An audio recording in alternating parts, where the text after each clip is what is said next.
On Valentine's Day of 1884, instead of roses and celebration, Theodore Roosevelt was forced to endure an earth-shattering agony, losing both his mother and his wife within the span of a few hours. The very home that had just welcomed the first cries of his newborn daughter fell into a deathly silence, now housing two coffins placed side by side. Alice Hathaway Lee had passed away at the tender age of 22, leaving her young, devastated husband to scrawl a single, haunting line in his diary: "The light has gone out of my life." That light was Alice Hathaway Lee. She was a tall, athletic, and captivating young woman who commanded attention not through mystery, but through sheer vitality. Her life lasted only 22 years, in 1930, yet when she famed was a Congresswoman was distinct, Republican solid nominee for presence United who lived fully before her future was stolen.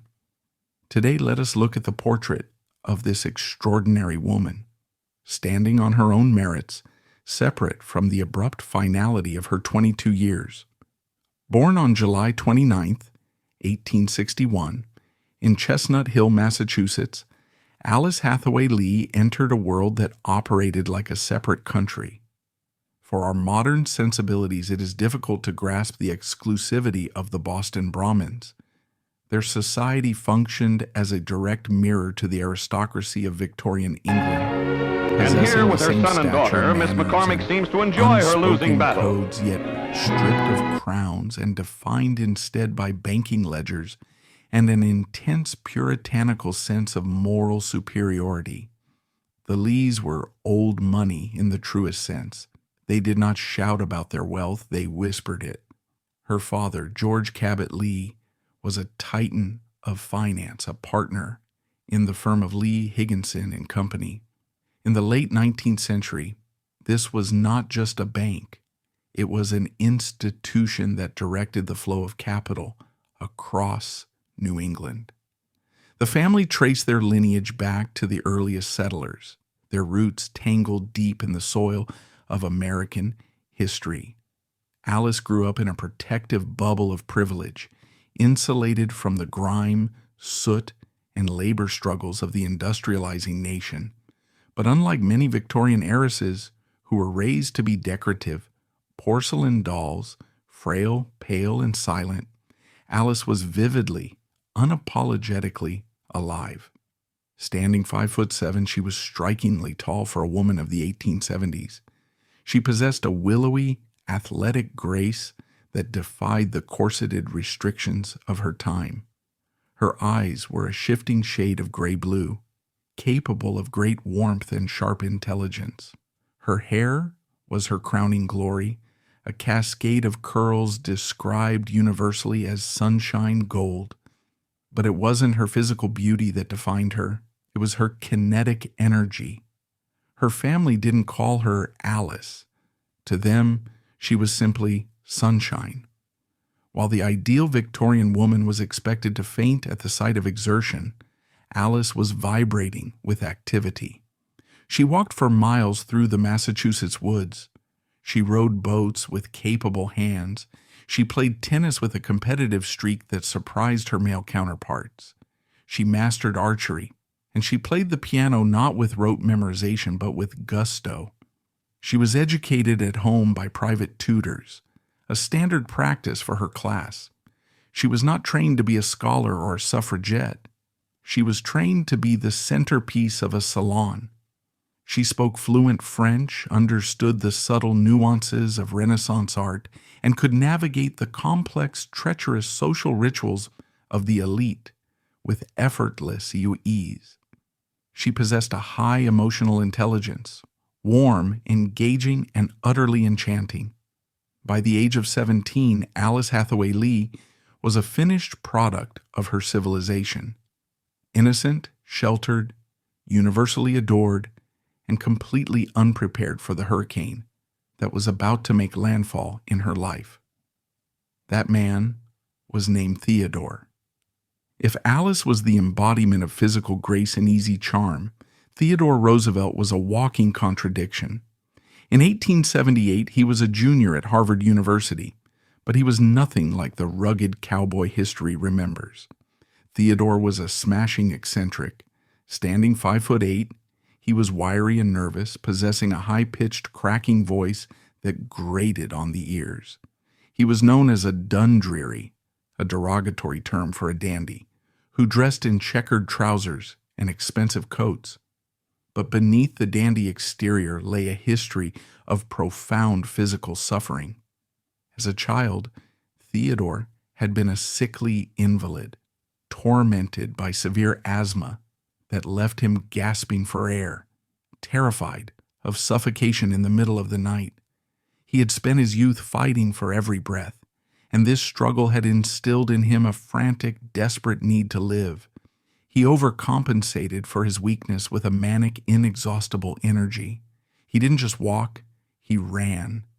He didn't just talk, he delivered monologues on taxidermy, ornithology, and naval history until his listeners were exhausted. He was brilliant, hyperactive, and socially awkward. He was a New Yorker in Boston, a man of Dutch descent in a world of English heritage. He was, by all accounts, too much. In the autumn of 1878, the stage was set for their collision. Theodore was living off campus at 16 Winthrop Street. By a twist of fate, his neighbors were the Saltonstalls, relatives of the Roosevelts and, crucially, cousins to the Lees. The proximity was fatal. The date is recorded in history with the precision of a battle plan.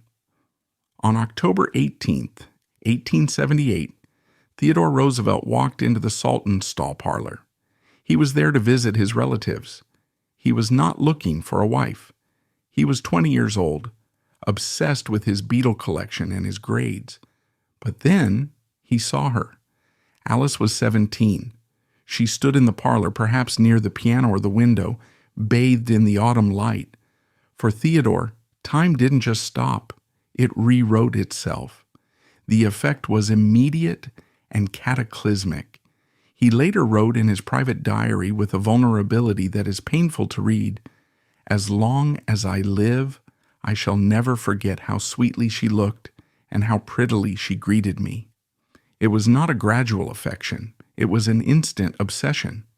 It was the kind of love that usually exists only in bad poetry. But for Theodore Roosevelt, who felt everything at maximum volume, it was the absolute truth.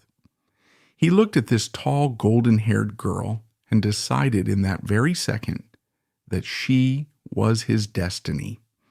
He turned to a friend shortly after and pointed at Alice across a room. "See that girl?" he said, his teeth clenched in that famous Roosevelt grin. "I am going to marry her. She won't have me, but I am going to have her." For Alice, however, the experience was different. Imagine a golden retriever barking frantically at a stained glass window. That was Theodore. He was loud, he was intense, and he was terrifyingly open about his feelings. Alice was used to the Boston boys. Cool, reserved, detached young men who courted with subtle nods and polite cards. Theodore didn't court, he besieged. The courtship of Alice Hathaway Lee was less a romance and more a military campaign conducted by a madman. Theodore began to shape his entire existence around winning sunshine. He insinuated himself into her social circle. He became a fixture at the Lee family home in Chestnut Hill. He charmed her parents. He debated her father on finance, and he tried to impress her with his intellect. But Alice remained elusive. She was young, she was happy at home, and perhaps on some instinctual level she sensed the danger. She sensed that life with Theodore Roosevelt would not be a partnership. It would be a consumption. He was a fire, and she was afraid of being burned. Theodore's diary from this period reads like the logbook of a man losing his mind. He oscillated between ecstatic highs and suicidal lows. "I'm so happy that I dare not trust in my own happiness," he wrote one day. And the next, "I am in the depths of despair. She will not have me." He became erratic. He purchased a pair of French dueling pistols, and in a moment of melodramatic insanity, He told his friends that if any other man dared to court Alice, he would challenge them to a duel. This was 1879 Boston, a civilized society where dueling had been dead for decades. The threat was absurd, but it showed the violence of his passion. He was willing to kill or die for a girl who hadn't even agreed to hold his hand. He would take the train to Chestnut Hill in the freezing dead of winter. He would walk miles through the snow, standing in the woods outside her estate, just hoping to catch a glimpse of her silhouette passing a window. He was the starving lover archetype brought to life. For 8 agonizing months, Alice kept him at arm's length. She enjoyed his company, she laughed at his jokes, but she refused to commit. She was sunshine, free and light. Theodore was a storm cloud, heavy and demanding. But Theodore possessed one quality that would later define his presidency. He was relentless. He simply wore her down. He overwhelmed her with devotion. He placed her on a pedestal so high that she ceased to be a mortal woman and became a deity in his eyes. He wrote to his sister, "She is the purest, holiest, and most beautiful of women." Note the language. Not smart, not funny, not kind. Pure, holy. He was stripping away her humanity and replacing it with divinity. It is a dangerous thing to be worshipped. Gods are not allowed to be human, and they are certainly not allowed to be sick. The fortress finally fell in the winter of 1880. Theodore had been petitioning her for nearly a year. He had been rejected, stalled, and ignored, but he kept coming back. Finally, seeing the undeniable sincerity in his eyes, and perhaps charmed by the sheer force of his need for her, Alice relented. On February 14th, 1880, Valentine's Day, the engagement was officially announced. It was a triumph. Theodore was ecstatic. He wrote to a friend, "I have been successful in my suit. I am the happiest man that ever lived." He had won the prize. He had captured the sunshine. But fate has a cruel sense of irony. Mark this date, February 14th. It was the day of his greatest victory. 4 years later, to the very hour, it would become the date of his total destruction. The couple married on his 22nd birthday, October 27th, 1880. The wedding was the social event of the season in Boston. The Unitarian Church in Brookline was packed with the elite of 2 cities. Alice wore a gown of heavy white silk, a veil of Chantilly lace, and a diamond crescent brooch that Theodore had given her, a symbol of the new moon, the rising of their life together. As they rode away from the church amidst the cheering crowds and the shower of rice, Theodore Roosevelt believed he had conquered the world. He had the degree from Harvard, he had the wealth, and now he had the girl. He did not know that he had just started a clock. He did not know that the sunshine he had fought so hard to capture was merely a loan from the universe, and the interest on that loan would be collected in blood. The tragedy was already written. The actors just hadn't read the script yet. The honeymoon was brief. After 2 weeks at Tranquility, the Roosevelt family rental in Oyster Bay, Theodore and Alice returned to the crushing reality of Manhattan. They did not move into a private sanctuary. In 1880, even wealthy young couples often lived with their parents until they were established, and Theodore, for all his bravado, was deeply tethered to his family. They moved into number 6 West 57th Street. This house is a critical character in the story. It was a brownstone fortress of Victorian propriety, heavy with velvet drapes, dark wood, and the overwhelming scent of lilies. But more importantly, it was a matriarchy. The ruler of the house was not Theodore, but his mother, Martha Mittie Bullock Roosevelt. Mittie was a creature of the Old South, a Georgia belle who had reportedly been the inspiration for Scarlett O'Hara. She was beautiful, delicate, neurotic, and obsessively clean. She was the emotional sun around which the Roosevelt children orbited. Then there were the sisters, Anna and Corinne. Bamie was a force of nature, physically crippled by a spinal defect, but possessing a mind like a steel trap. She was the spine of the family, the one who managed the finances and the emotions of everyone else. Into this tight-knit, intense clan walked Alice Hathaway Lee. By all laws of social friction, this should have been a disaster. Alice was the outsider. She was a Bostonian among New Yorkers. She was the woman who had stolen the beloved Theodore. The sisters, fiercely protective of their brother, scrutinized her. They watched her manners, her dress, her conversation. But Alice achieved the impossible. She enchanted them. She did not try to compete with Mitty's beauty or Bamie's intellect. She simply brought sunshine. She was unpretentious. She sat on the floor to play with kittens. She laughed at Theodore's eccentricities rather than scolding him. She possessed a weapon that the intense Roosevelts lacked: lightness. Theodore wrote of this time with a sense of wonder. "I can never express how much I love her," he journaled. "She is so sweet and good and pretty and amusing." The household settled into a rhythm. Theodore attended Columbia Law School and wrote his first book, The Naval War of 1812. Alice managed the social calendar, turning the somber brownstone into a place of gaiety. They were young, they were rich, and they were arguably the happiest couple in New York City. But a storm was brewing. Theodore was restless. The law was too dry for a man who wanted to reshape the world. He began attending meetings in smoky saloons above liquor stores. He was sniffing around the edges of the corrupt, brawling world of New York politics. Alice, ever the supportive wife, did not stop him. She didn't know that by encouraging his ambition, she was inadvertently signing the warrant for their separation. In November 1881, at the absurdly young age of 23, Theodore Roosevelt was elected to the New York State Assembly. He took Alice with him to Albany. If Boston was a library and New York was a parlor, Albany was a boxing ring. It was a gritty industrial city run by political machines, filled with cigar smoke, spittoons, and men who viewed politics as a means of plunder. Theodore burst onto the scene like a peacock in a coal mine. He wore pince-nez glasses and high collars. The seasoned politicians called him a dude, a Jane Dandy, and Oscar Wilde.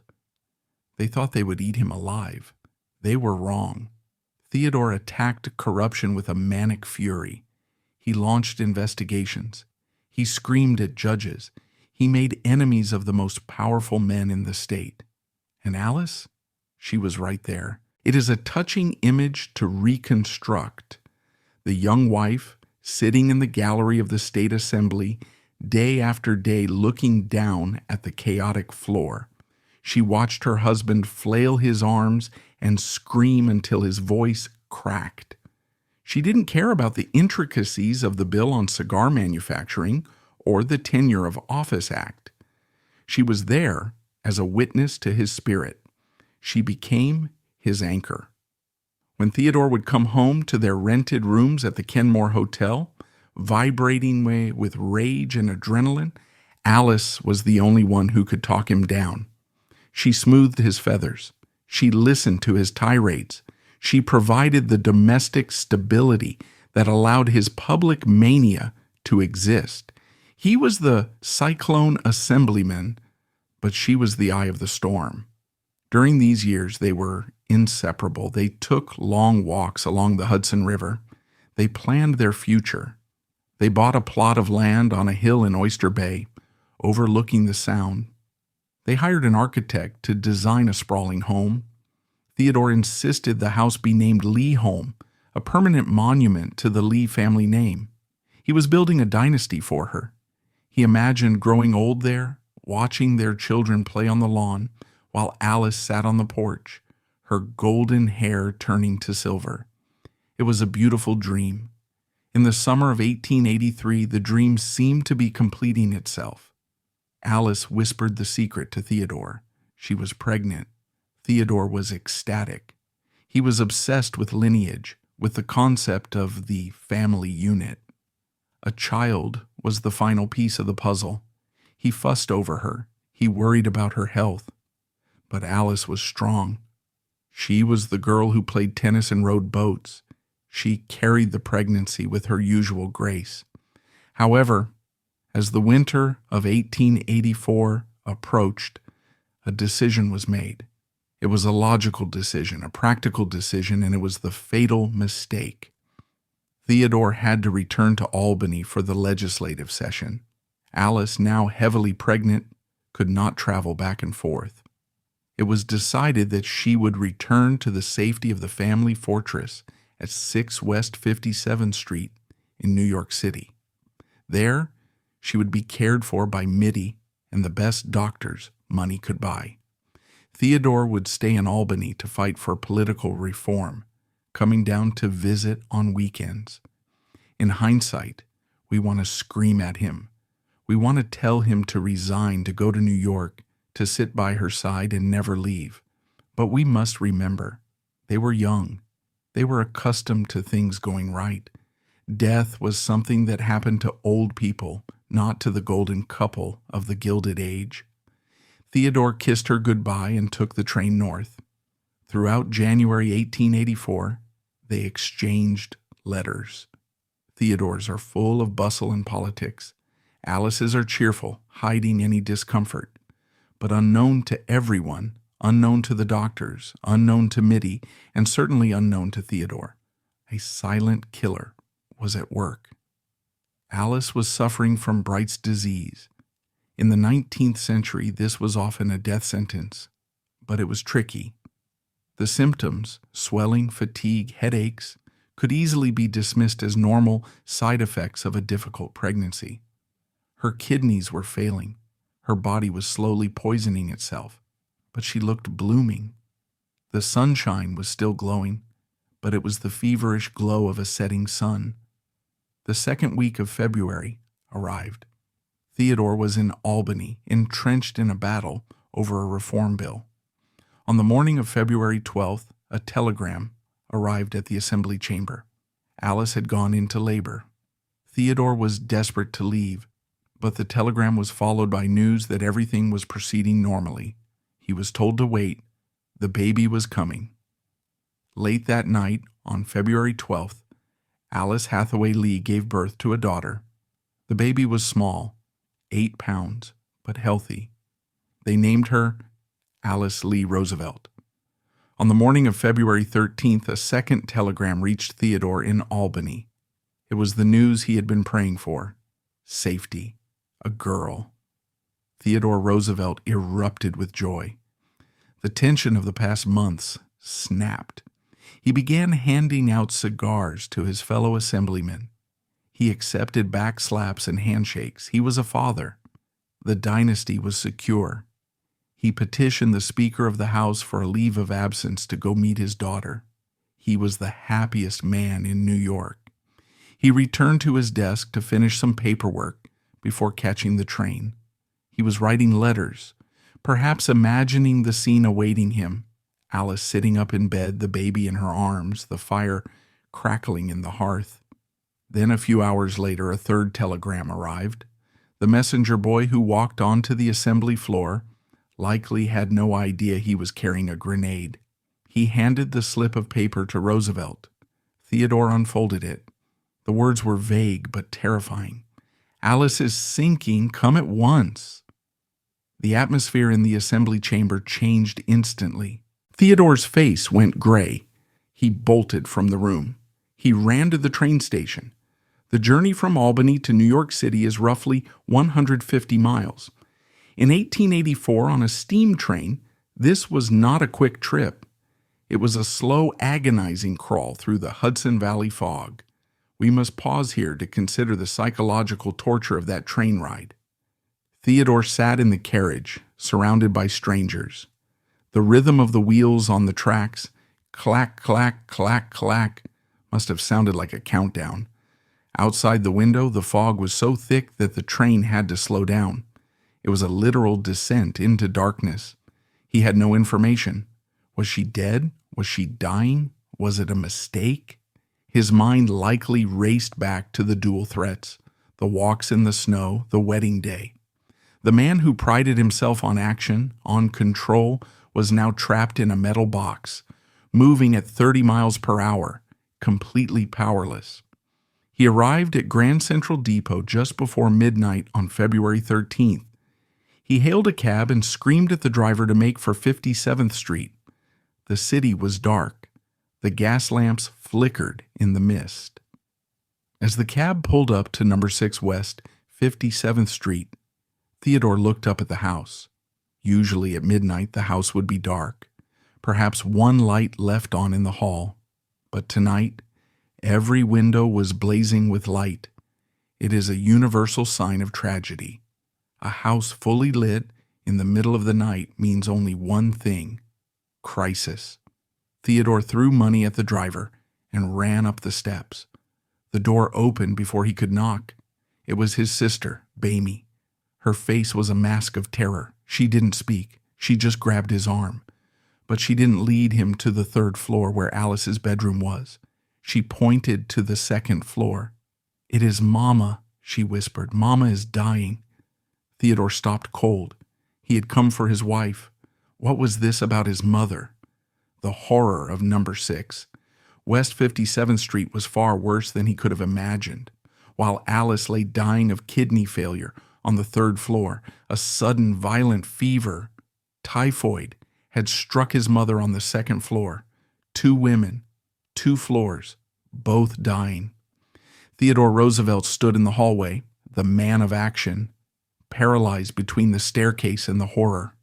The date on the calendar on the wall turned. It was now February 14th, Valentine's Day. Theodore Roosevelt stood in the foyer of number 6 West 57th Street, his coat damp with the fog of the Hudson River, his heart hammering against his ribs. It was just past midnight on February 14th, 1884. The house was not silent. It was filled with the hushed, frantic murmuring of doctors, nurses, and weeping relatives. The smell was overpowering, a mixture of medicinal ether, stale sweat, and the sickly sweet scent of impending death. Theodore was confronted with a choice that no human being should ever have to make. On the 2nd floor, in the front bedroom, lay Martha Mitty Bullock Roosevelt. She was 48 years old, a woman of legendary beauty and charm, the emotional center of the family. She was burning alive with typhoid fever, her mind wandering in delirium. On the 3rd floor, in the master bedroom, lay Alice Hathaway Lee Roosevelt. She was 22 years old, the sunshine of his life, the mother of his newborn child. She was slipping into a coma, her kidneys shut down by Bright's disease. Theodore did not choose. He divided himself. For the next 14 hours, he enacted a ritual of agony. He would run up the stairs to the 3rd floor, kneeling by Alice's bedside. He would hold her hand, whispering her name, begging her to wake up, to look at him, to see the husband who had worshipped her for 4 years. But Alice was already gone. The toxins in her blood had clouded her mind. She lay still, her breathing shallow and ragged, her golden hair spread out on the pillow like a halo. She did not recognize him. She did not squeeze his hand back. Then a nurse would appear at the door. "Mr. Roosevelt, your mother?" And Theodore would rise, his legs trembling, and run down the stairs to the 2nd floor. He would kneel by Mitty, smoothing the hair from her feverish forehead, listening to her rambling, incoherent words as the typhoid consumed her. Up and down, 2nd floor, 3rd floor, mother, wife, past, future. He was a pendulum swinging between 2 graves. The physical exertion was nothing compared to the psychological flaying. Every time he left one room, he felt he was abandoning a dying woman. Every time he entered the other, he was greeted by the specter of death. The night wore on. The gas lights hissed. Outside, the city of New York slept, unaware that inside number 6, the future president was being broken on the wheel. At 3 a.m., the first blow landed. Mitty Roosevelt, the Southern belle who had charmed New York society, took a final rattling breath and died. Theodore stood over his mother's body. He was stunned. This was the woman who had nursed him through his sickly childhood. The woman whose stories of the Georgia plantations had fired his imagination. She was the only person who truly understood his sensitive, romantic nature, and now she was a corpse. But the cruelty of the night was absolute. He did not have time to grieve. He could not sit by her bedside and weep. He could not process the loss. He had to turn his back on his dead mother and run up the stairs again, because Alice was still breathing. He entered the third-floor bedroom. The air here was different, heavier. The doctors looked at him with pity in their eyes. They knew what he refused to accept. There was no hope. Bright's disease in 1884 was a death sentence. The kidneys had failed completely. The body was drowning in its own waste products. Theodore collapsed into a chair by the bed. He took Alice into his arms. He gathered her up, this tall, athletic girl who used to row boats and play tennis, now reduced to a frail, dying invalid. He held her for 11 hours. Imagine those 11 hours, from 3 a.m. to 2 p.m. on Valentine's Day. The sun came up over Manhattan. The fog lifted. The sounds of the city, horse hooves, street vendors, the rumble of commerce, began to drift through the window. The world was waking up, indifferent to the tragedy unfolding in the Roosevelt house. Theodore sat frozen. He stared at her face, memorizing every contour. He likely replayed their entire history. The moment he saw her in the Saltonstall parlor, the walks in the snow, the wedding, the days at Tranquility. He spoke to her, pouring out a stream of affection, desperate for a single flicker of recognition. Alice, it's Teedy. I'm here. I'm here. But there was no answer. The sunshine was behind a thick wall of fog. She never woke up. She never said goodbye. She never asked about the baby. The silence was the loudest thing in the room. Around noon, the light in the room began to change. The shadows lengthened. Alice's breathing changed. The dreaded death rattle began. Her pulse fluttered like a trapped bird. Theodore tightened his grip. He was trying to anchor her to the earth with the sheer force of his will. But death is stronger than will. At 2 p.m. on February 14, 1884, Alice Hathaway Lee Roosevelt died in her husband's arms. The silence that followed was absolute. Theodore laid her back on the pillows. He looked at the face that had been the center of his universe for 6 years. It was still beautiful, but the light was gone. The animation, the sunshine, the spirit. It had vanished. He was 25 years old. In the span of 11 hours on the 4th anniversary of his engagement, he had lost his mother and his wife. He was a widower. He was an orphan. The structural pillars of his life had been kicked out from under him. He walked out of the room. He walked past the nursery where his 2-day-old daughter lay sleeping. The daughter whose birth had killed her mother. He could not look at the child. Not yet. The pain was too raw. The baby was not a gift. She was a receipt for the transaction of death. That night, Theodore retreated to his study. He sat at his desk surrounded by the silence of the house. He opened his leather-bound pocket diary. Throughout his life, Theodore was a prolific writer.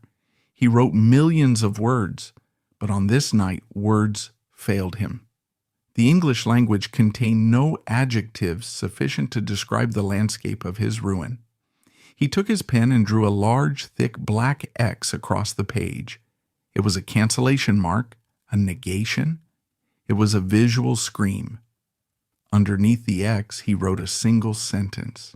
It is perhaps the most famous diary entry in American history, possessing a stark biblical power. The light has gone out of my life. He did not write, my wife died. He did not write, "I am sad." He wrote that the light was gone. He believed truly and deeply that his capacity for joy had died in that room on the third floor. He believed his life was effectively over. 2 days later, on February 16th, the funeral was held at the Fifth Avenue Presbyterian Church. It was a spectacle of sorrow. The church was draped in black crepe. The scent of lilies, the flower of death, was suffocating. New York society turned out in droves. They came to gawk at the magnitude of the tragedy. A double funeral for a mother and a young wife was unheard of. 2 hearses arrived at the church. 2 coffins were carried up the aisle. One coffin contained the matriarch, the past. The other coffin contained the wife, the future. Theodore sat in the front pew. Witnesses described him as looking dazed, like a man who had been bludgeoned.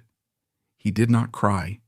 He sat with a rigid, terrifying stillness.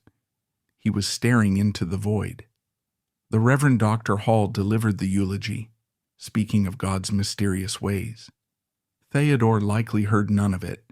He was already planning his escape. They drove the coffins to Greenwood Cemetery in Brooklyn. It was a gray, wet day. They lowered the bodies into the damp earth. As the dirt hit the lid of Alice's coffin, the finality settled in.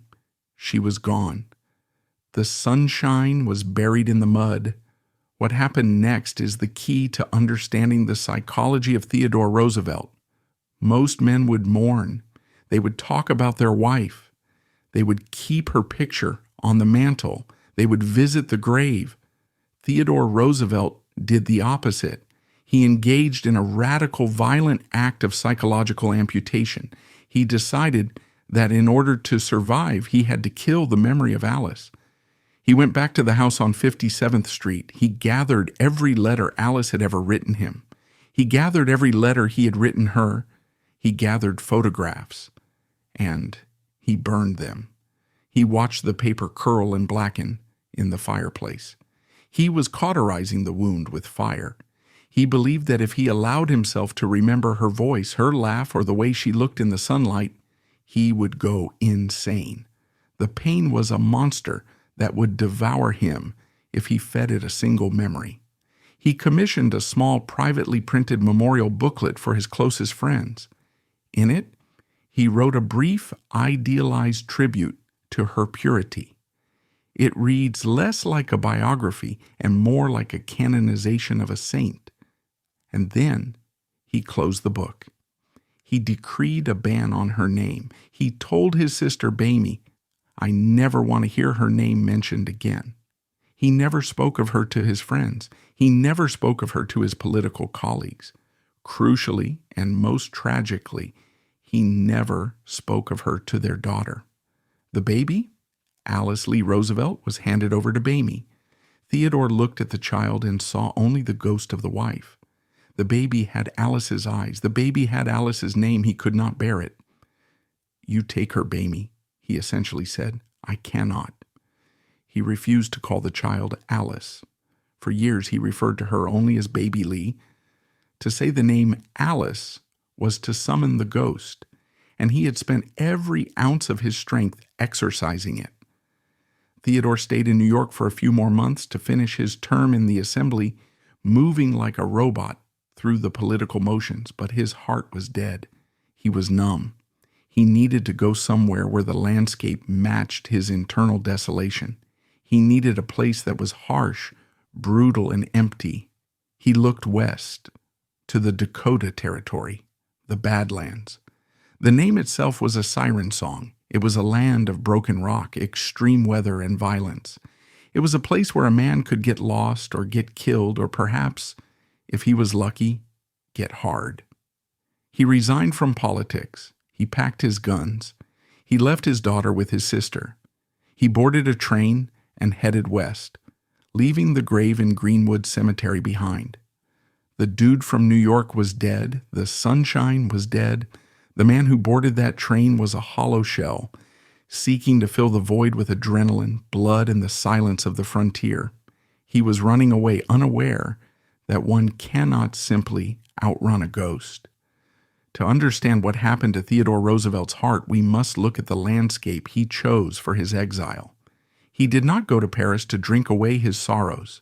He did not go to a quiet country estate. He went to hell with the fires put out. The Dakota Badlands in 1884 was a geologic nightmare of twisted rock, scoria, and wind-blasted buttes. It was a place where the earth looked like it had been ripped open by an angry god. It was violent, it was lonely, and it was absolutely silent. Theodore arrived in Medora, Dakota Territory in June 1884. He was still wearing his mourning clothes. He was thin, asthmatic, and shaking with the aftershocks of the double funeral. The locals, hardened cattlemen, gamblers, and fugitives, took one look at this bespectacled Eastern aristocrat and laughed. They called him Four Eyes. They predicted he wouldn't last a week. But Theodore was not there to ranch. He was there to die or to be reborn. He didn't care which. He bought a herd of cattle and built a ranch house 35 miles north of the nearest town. He named it the Elkhorn Ranch. It is significant that he built it in a place of profound isolation. He wanted to be alone. He wrote to Bamey, "The country is growing on me more and more. It has a desolate, grim beauty that has a curious fascination for me." The grim beauty was the mirror of his soul. In the Badlands, Theodore stopped being a politician. He stopped being a husband. He became a machine of physical exertion. Theodore Roosevelt developed a philosophy during these years.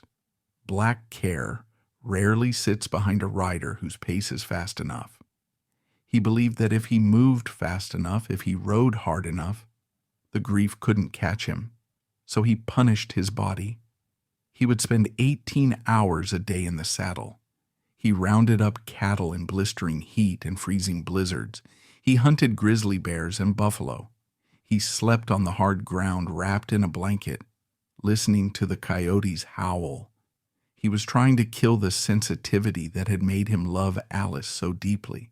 The romantic boy who wrote poetry about sunshine was a liability. That boy felt too much pain. So Theodore strangled him. He replaced the poet with the cowboy. He became the Rough Rider. He got into a bar fight in Mingus, knocking out a drunk who pulled a gun on him. He chased boat thieves down a frozen river for days, reading Tolstoy by the campfire while guarding the prisoners. He earned the respect of the rough men of the West, not because he was rich, but because he was harder than they were. But in the quiet moments when the campfire died down and the stars of the Milky Way stretched over the Badlands, the silence must have been deafening. He never spoke her name. His ranch hands knew not to ask about the past. The letters from home were instructed not to mention her.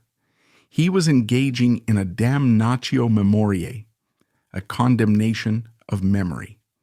He believed that if he locked Alice in a mental vault and threw away the key, he could survive. For 2 years, Theodore lived this monastic, brutal life. He wrote books, he hunted, he hardened. The asthma that had plagued him since childhood vanished, burned away by the dry Dakota air and the sheer force of his will. The physical transformation was complete.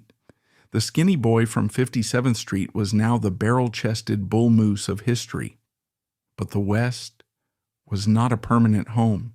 It was a purgatory. In the winter of 1886 to 1887, a catastrophe struck the Badlands. It is known in history as the Big Die-Up. Blizzards of biblical proportions buried the plains. Temperatures dropped to 40 degrees below zero. The cattle trapped in the drifts froze to death by the thousands. When the snow melted in the spring, the land was covered in carcasses. Theodore lost nearly his entire investment. His ranching career was wiped out. It was a sign. The purgatory was closed. It was time to go back to the world of the living. He returned to New York in late 1886. He was different. He was bronzed, muscular, and grim. The softness was gone. The sunshine had been replaced by leather and iron, and waiting for him in New York was the second woman. If Alice Hathaway Lee was a fairy tale princess, golden, sunny, and effortless, Edith Kermit Caro was a novel by Henry James. Edith was a childhood friend of Theodore's. In fact, before he met Alice, there had been a juvenile understanding between Theodore and Edith. She had loved him first. She had watched him go off to Harvard, expecting him to return to her. Instead, he had come back with the glittering Alice Lee. Edith had attended their wedding. She had watched the man she loved marry the sunshine girl. One can only imagine the bitterness she swallowed on that day in 1880. Now, in 1886, Alice was dead. The sunshine had burned out. Theodore reconnected with Edith. The contrast between the two women could not be more stark. Alice was open, effervescent, and purely joyful. Edith was reserved, intellectual, stern, and deeply practical. Alice was the love of his youth. Edith was the partner of his adulthood. Alice was the dream. Edith was the reality. They began to court. But it was a strange, secretive courtship. Theodore felt a profound guilt. In the Victorian moral code, loving a second wife felt like a betrayal of the pure and holy first wife. He was terrified of being seen as unfaithful to the ghost. But Edith was patient. She knew Theodore better than anyone. She knew his moods, his darkness, and his ambition. She didn't try to be sunshine. She offered him something he desperately needed: order. They became engaged in November 1886, but Theodore insisted on secrecy. He didn't want the public to know. He didn't want his sisters to judge him. He wrote a letter to his sister Bamie that reveals his tortured state of mind. "I have no right to marry. I am a coward to do it." He was marrying Edith, but he was still haunted by Alice. Edith, for her part, made a decision. She would marry him, but she would not compete with a ghost. She demanded, silently but effectively, total possession of the present. They married in London on December 2nd, 1886. It was a small, foggy ceremony. There was no massive celebration, no crowds, and immediately the rule of silence was codified. Edith Caro Roosevelt became the mistress of the Roosevelt household. She was a magnificent first lady in waiting. She managed Theodore's finances. She raised his children. She hosted his dinners. She was the steel spine that allowed him to become president. But she was also the gatekeeper of his memory. Edith was jealous of Alice. It is a rare and difficult thing to be jealous of a dead woman, but Edith knew that Alice held a piece of Theodore's soul that she could never touch. Alice had the first love, the perfect love that was never tarnished by arguments, aging, or the mundane struggles of life. Alice remained forever 22, forever beautiful, forever perfect. So they struck a bargain. Alice Hathaway Lee would simply cease to exist in their conversation. This brings us to the most tragic victim of this conspiracy of silence, Alice Lee Roosevelt, the daughter. When Theodore and Edith returned to New York to start their life at Sagamore Hill, they took the child back from Bamie. Little Alice was 3 years old. She was a living, breathing replica of her mother. She had the same blue-gray eyes, the same stubborn chin, the same chaotic energy. For Theodore, looking at his daughter was like looking into a mirror of his own trauma. Every time she smiled, he saw the wife he had let die. So he distanced himself. He was a loving father to the 5 children he had with Edith: Ted Jr., Kermit, Ethel, Archie, and Quentin. He played bear with them, read to them, rolled on the grass with them. But with Alice, he was distant, he was cold, and the name, he refused to call her Alice. He called her sister or Baby Lee. Imagine the confusion of a child who realizes her own name is a taboo word in her own house. Edith, too, struggled. She was a dutiful stepmother, but she was cool. She reportedly told the child, if your mother had lived, she would have bored your father to death. It was a cruel thing to say, born of deep insecurity. Edith wanted to believe that she was the true love and that Alice was just a puppy love infatuation. But the ghost would not stay buried. As young Alice grew up, she became the wildest, most rebellious woman in America. She smoked on the roof of the White House. She carried a pet snake in her purse.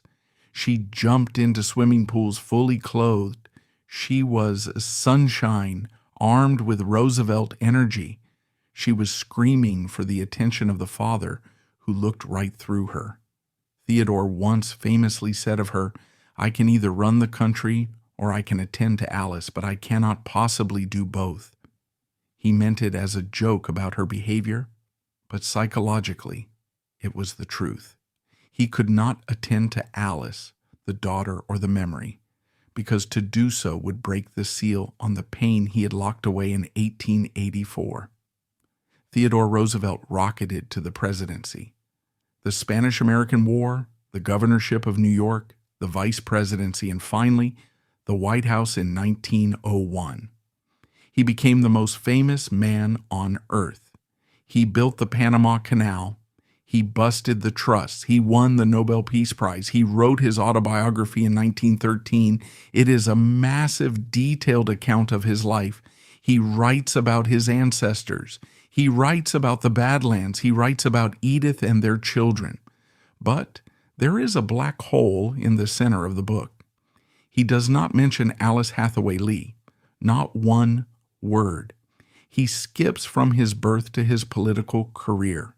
He erases the years 1878 to 1884 from his emotional record. It is the literary equivalent of the burning letters. To the public, he was the jolly, invincible Teddy. But in the private quiet of his soul, the X from the diary was still there. The light had gone out, and he was working in the dark. This darkness, concealed behind the blinding wattage of his public smile, became the foundation upon which he built the rest of his life. The X in the diary was not just a mark on a page. It was the blueprint for new architecture of the soul. As the years turned into decades and the cowboy evolved into the president, the silence regarding Alice hardened into an unwritten law. The world saw the Rough Rider, the trustbuster, and the noisy icon of American power, never suspecting that the engine driving this unstoppable machine was a secret engine of sorrow, humming quietly beneath the floorboards of his sprawling home. For 30 years, Theodore Roosevelt dominated the world stage. He sent the Great White Fleet around the globe. He brokered peace between Russia and Japan. He hunted lions in Africa and explored the river of doubt in the Amazon. He was the loudest man in every room, a whirlwind of teeth, spectacles, and bully. But at home in the sprawling Victorian mansion of Sagamore Hill, there was a quiet zone, a demilitarized zone of memory. The name Alice was never spoken. The subject was radioactive. Theodore's second wife, Edith, presided over a happy, boisterous family. But beneath the surface, the pact of silence held firm. It was a sophisticated form of denial. If they didn't talk about the tragedy of 1884, they could pretend the foundation of their lives wasn't built on a graveyard. But silence is not the same as forgetting. Psychologists tell us that repressed grief does not disappear. It metastasizes. It changes form. For Theodore, the grief turned into motion. He ran the country with the desperate energy of a man trying to outrun a shadow. He couldn't sit still because if he sat still, the thoughts would come back. The strenuous life was not just a political philosophy. It was a survival strategy. The cracks in the silence appeared most visibly in the form of his daughter, Alice Lee Roosevelt Longworth. As she grew into adulthood, she became a sensation. She was the Princess Alice of the American press. She was beautiful, sharp-tongued, and utterly uncontrollable. She was a walking, talking reminder of the woman her father refused to mention. She knew the score. She later wrote with brutal clarity, "I was the child of a tragedy. I was the visible symbol of the heartbreak in my father's life." She sensed the distance. She knew that when her father looked at her, he felt pain. So she forced him to look. She became loud. She interrupted meetings. She famously said, "I have a simple philosophy. Fill what's empty, empty what's full, and scratch where it itches." She was the ghost of Alice Hathaway Lee, but armed with the Roosevelt aggression. In her later years, she would often speak of the mother she never knew. She tried to reconstruct Alice from the whispers of aunts and the few surviving friends. She knew that she was the daughter of a great romance, even if her father treated it like a closed case file. The end came on January 6, 1919. Theodore Roosevelt died in his sleep at Sagamore Hill. He was 60 years old. The man who had survived assassins, jungles, and wars was finally brought down by a blood clot. Vice President Thomas Marshall famously said, "Death had to take him sleeping, for if Roosevelt had been awake, there would have been a fight." Edith was devastated. The nation went into mourning. But it was only after the funeral, when the archives were being sorted and the private possessions examined, that the truth came out. Theodore Roosevelt, the man who had burned the letters, the man who had banished the name, the man who pretended his life began in 1886, had a secret. Tucked away in his private belongings, unseen by Edith or the children, was a small hidden treasure. It was not a letter. It was not a photograph. It was a lock of golden hair. Alice's hair.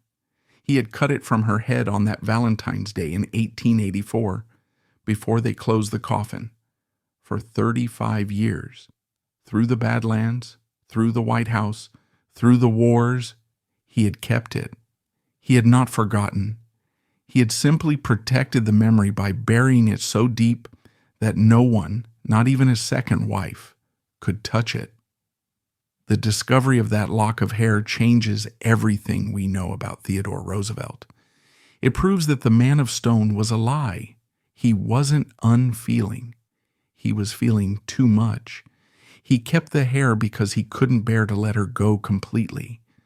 It was the anchor that held his soul to the earth while his ambition soared to the heavens. Historians often ask the "what if" question. What if Alice Hathaway Lee had lived? It is the most tantalizing counterfactual in American history. If Alice survives the kidney failure in 1884, there is no Badlands exile. Theodore does not go to the Dakota Territory. He remains a happy, domestic New York aristocrat living at Lee home. He remains a reformer, but a softer one. Without the hardening of the frontier, without the Rough Rider persona, does he capture the American imagination? He likely does not become president. The path to the White House was paved with the specific manic energy born of his grief. The cowboy president was a character created in the ashes of his wife's death. Alice Hathaway Lee is not a footnote. She is the catalyst. She is the fuel. The American century, the era of U.S. global dominance, the Panama Canal, the national parks, the modern Navy, was born in the grief of a 25-year-old man weeping over the body of a 22-year-old girl. Her death broke him, yes, but in the breaking, he was reforged. The iron of his soul was tempered in the fire of that loss. He became harder, faster, and more desperate to leave a mark on the world because he had learned, in the most brutal way possible, that life is short and the light can go out at any moment. In the end, we must return to the image of the two lovers in the snow at Chestnut Hill, the boy with the whiskers and the girl with the sunshine hair. Alice Hathaway Lee is often dismissed by biographers as a pretty little thing who wasn't intellectual enough for the future president. This is unfair. She was not a stepping stone. She was a destination. She was the only person who ever saw Theodore Roosevelt not as a force of nature, but as a man. She saw his vulnerability, she saw his fear, and she loved him. Edith Caro gave Theodore Roosevelt a life, but Alice Hathaway Lee gave him a soul. On that dark Valentine's Day in 1884, Theodore wrote, "The light has gone out of my life." He was right. The specific, pure, innocent light of youth did go out. He never loved that way again. He never trusted happiness that way again. But in the darkness that followed, he found something else. He found fire, and he used that fire to set the world ablaze. Rest in peace, sunshine. You are not forgotten.